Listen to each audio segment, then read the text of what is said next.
Geordies, welcome back to the channel. And Newcastle United have just beaten Ipswich to go back to third in the Premier League, point above Man City, 2 points above Chelsea, 2 points above Nottingham Forest. Pretty much what we needed in this game was a win. Wasn't about performances. At this late stage, at the last stretch of the Premier League season, you just want points on the board. So we are going to be breaking down the game, although when you're coming up against a 10-man relegated side, it's difficult to speak about the tactics because literally it's defense versus attack, and that's exactly what we're seeing in that second half. But let's talk about the first half, because I thought we didn't start very well. I was quite worried when we first started. I thought Ipswich look in this game, and that's not what I expected. But we all know Joe Linton didn't start, Joe Willock started, and I kind of feel like that tweaked our tactics in the first half slightly, which we will touch upon. But getting back to the game, I thought we were getting a lot of our joy in the wider areas. I felt like if we had a physical striker, like a box striker, then we would have went 1-0 up in the first 10 minutes because we had opportunities to score. Let's be honest, Alexander Isak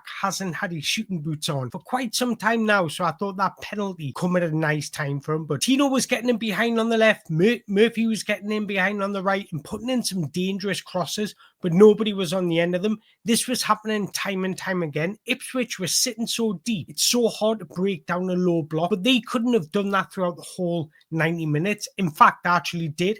That's probably why they lost the game, but the inevitable was going to happen. They wanted to sit deep and use Liam Delap's running power, direct style to try and break at us quickly, but we were alert of that. But I thought in the first half, when we were going forward, we looked okay, but we looked a little vulnerable defensively, the lack of concentration, the lack of judgment. So I kind of felt the only way Ipswich were going to score is from our own mistakes or lack of concentration. And that actually speaks for Newcastle United throughout the season. When you think of Southampton away when we conceded, just lack of judgment, lack of concentration has nearly cost us points. I thought we were the better side, we created the better opportunities, we moved the ball better, even when it was 11 against 11. That Liam Delap, though, he's a hand. Little coaching in his game with a little refinement in his overall game, and you've got yourself a frightening prospect. I'm not surprised the likes of Man United, Chelsea, Newcastle, Arsenal, Liverpool are all looking at him for 30 million, because if you can work on his weaknesses, you've got a real frightening prospect on your hands. But getting back to the game, I actually don't think we started very well. We got around the outside, putting in some dangerous crosses, but I thought in possession we were quite sloppy. We were quite just lackluster in our press. We just misjudged everything that Ipswich were doing, even giving away the ball in the first 5 minutes in our own penalty area, and then Delap puts a chance wide. Just little moments like that just made us think might not be our day-to-day. And I think with Joe Linton goes out and Joe Willock comes in, it does slightly tweak what we've done over the past 5 games, because usually what happens is Tino advances high and wide on the left, Barnes utilises the inside channel, and Joe Linton's the one that covers for Tino if anybody does break on us. But what was happening in that first half is Barnes was stretching high and wide, Tino couldn't really find any space to overlap, and Joe Linton was going in the inside channel, so it was kind of bundling up that area, not creating any space for our team to really find any chemistry. And I think it just took a little bit away from our left-hand side. But what changed the game is that Ben Johnson sending off 2 yellow cards, and it was at the perfect timing because it allowed us just to take control of those last 10 minutes of the first half, and we scored just before half-time, which changed everything for Newcastle United, because we knew that just settled our nerves. We knew we were 1-0 up against 10 men. We would be in the ascendancy in that second half. And that's exactly what happened. When you come up against 10 men in the relegated side, it's all about patterns of play and being more creative and cute rather than powerful and dynamic. So I kind of feel like Gordon is better in open spaces, and I kind of feel like that's why he didn't come on so early in the second half. But the lack of depth in our squad, on our bench, is worrying, because I was kind of thinking, who could we come on to change this game, to be a little bit cute, be a little creative in that final third when you're against a low block. I couldn't really pick out anybody, so that's a concern. But I thought the referee was poor today. Shocking. He didn't have a handle on the game at all. That just tells you by Bruno's disallowed goal, but also the penalty. He didn't even give away the penalty. And some of the challenges that were coming in that Ipswich players were getting away with was shocking.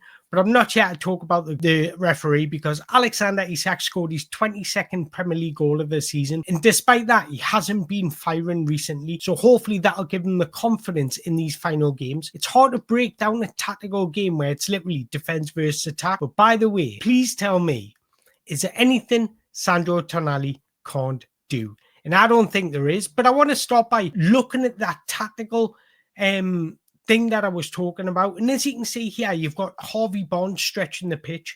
Usually he's a bit more inside. He's operating between the fullback and the centre-back and using that space and trying to connect with Alexander Isak. And I kind of think that took away some of our game in the first half. And this picture makes it more clearer, because as you can see, Harvey Barnes is on the touchline. And look at Willock's position there. Usually he's a little bit deeper, and it's Harvey Barnes that's a little bit wider. So Harvey Barnes was getting frustrated out on that left-hand side. But I kind of feel like Ipswich going down to 10 men actually served us quite nice, because it allowed us to be a bit more adventurous in our shape. And then this is what happens. This is Harvey Barnes at his best. This is in the second half, and he's utilising those inside channels. This is where Harvey Barnes comes to life. I don't like him as a touchline winger for the full 90 minutes. I like him when he's trying to get in behind their defence, utilising that left inside channel, because he's so good in these positions. So this was a tale of the second half. Harvey Barnes using those inside channels. He puts it over the bar here, but he creates an opening for himself. I like Harvey Barnes where he's getting in the box a lot more. In this picture in the second half makes it more clearer, because if you look at Joe Willock's positioning, it's a lot deeper than what it was in the first half. That opens up the space for Harvey Barnes to really push and pin back their centre-backs. As you can see, he's between the right-back and the centre-back. This is Harvey Barnes at his best. And I thought that's how we opened up Ipswich in the second half, just by that little tweak that Eddie Howe must have seen and made at half-time. And then I always think it's good to know what we did off the ball. And off the ball, we did what we usually do.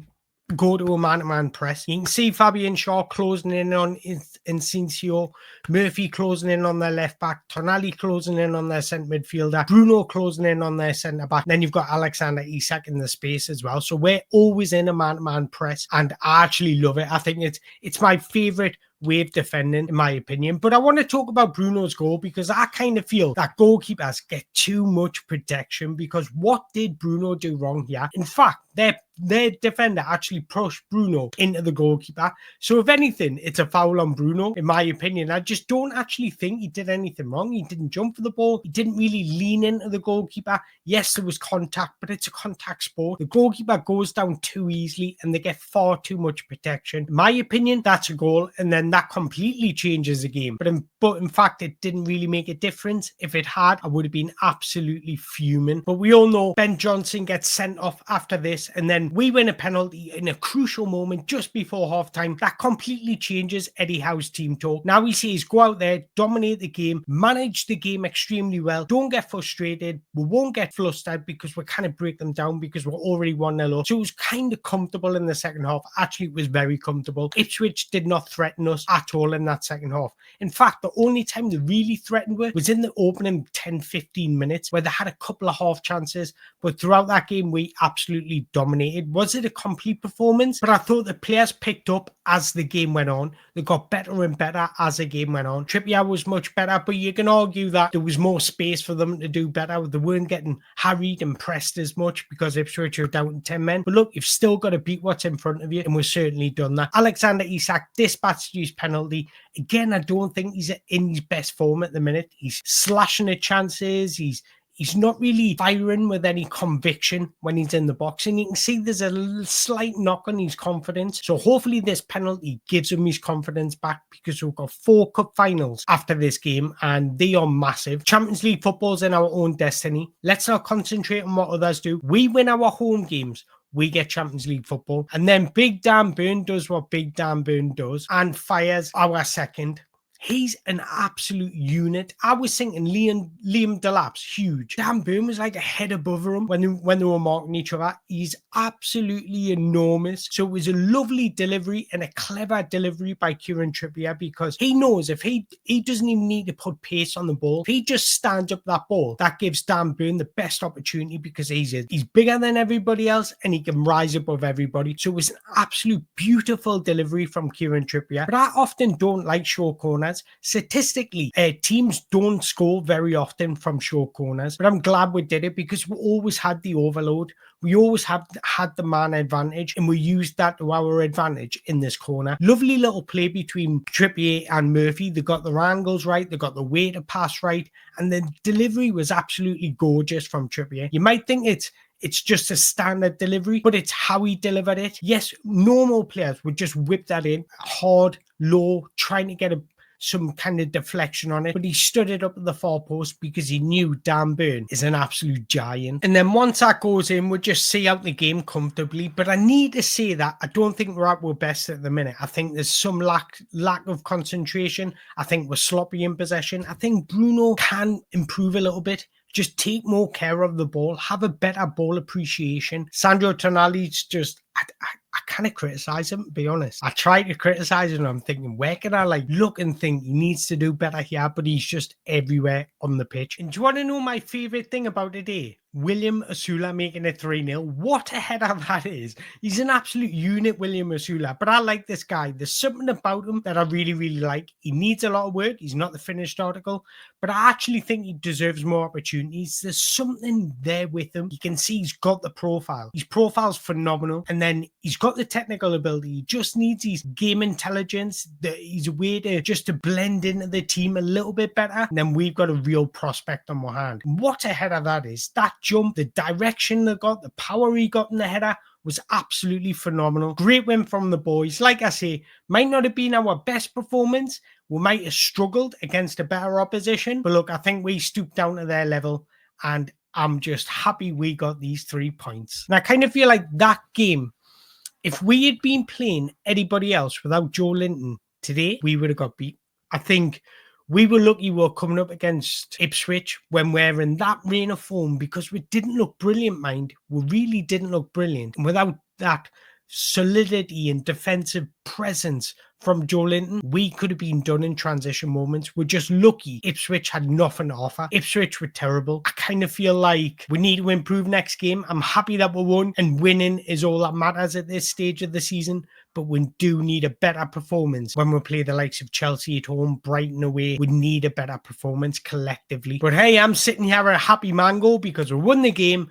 Nobody's injured, and we'll just move on to the next one. That's what it's all about. But I want to hear your thoughts. Do you agree with my tactical setup? Again, it's hard to break down when it's just defense versus attack, where it's literally the whole of the game is played in Ipswich Hall, and they're just sitting on their 18-yard box is a low block. It's quite hard to break that down because I could break down each and every individual attack, but I think I would just bore you to death. So I'm just happy we won.